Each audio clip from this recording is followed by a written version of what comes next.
বৈষম্য বিরোধী যে আকাঙ্ক্ষা তৈরি হয়েছে সেই অনুযায়ী আমরা দেশকে ঢেলে সাজাতে চেয়েছিলাম।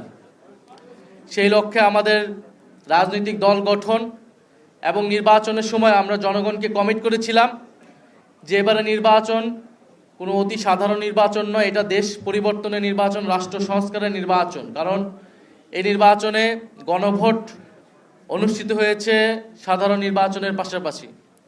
কিন্তু অতি দুঃখের বিষয় যে নির্বাচনের পরে সরকার গঠিত হওয়ার পরে নির্বাচিত সরকার তারা গণভোটকে অস্বীকার করলেন।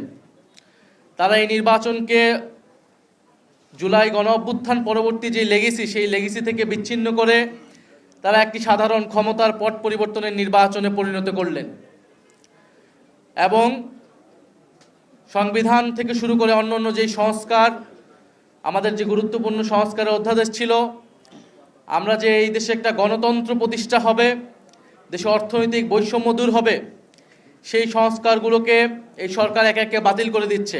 আমরা দেখছি আবারও ব্যাংক লুটেরারা নানাভাবে ব্যাংক লুটেরাদের জন্য সুযোগ তৈরি করে দেওয়া হচ্ছে। নানাভাবে বাংলাদেশের প্রতিষ্ঠানগুলোকে, গণতান্ত্রিক প্রতিষ্ঠানগুলোকে দলীয়করণ করা হচ্ছে। বিশ্ববিদ্যালয়গুলোতে আবারও পেশি শক্তির রাজনীতি, ক্ষমতার যে রাজনীতির দাপট, সেটি আবার নতুন করে তৈরি হচ্ছে। ফলে ফ্যাসিবাদ বা নতুন কোনো স্বৈরতন্ত্র বা পুরনো স্বৈরতন্ত্রকে টিকিয়ে রাখার চেষ্টা হলে জনগণ আবারও সংগঠিত হবে এবং জনগণ জাতীয় নাগরিক পার্টি এনসিপির ছায়াতলেই ঐক্যবদ্ধ হবে। সেটার প্রমাণ আমরা একে একে পাচ্ছি। আমরা সারা দেশ থেকেই অভূতপূর্ব সাড়া পাচ্ছি, কারণ আমরা দেখেছি জুলাই গণ অভ্যুত্থানেও বাংলাদেশের মানুষ আমাদের প্রতি আস্থা রেখেছিল। তখন হয়তো আমাদের দল ছিল না, দল না থাকার কারণে আমরা অনেকগুলা আমাদের সীমাবদ্ধতাও ছিল।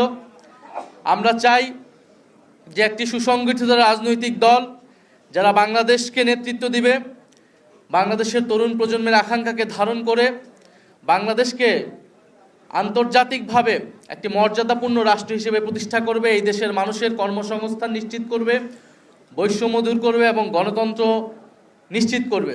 আমরা সবার উদ্দেশ্যে একটাই কথা, আমাদেরকে ঐক্যবদ্ধ হতে হবে, আমাদেরকে সুসংগঠিত হতে হবে।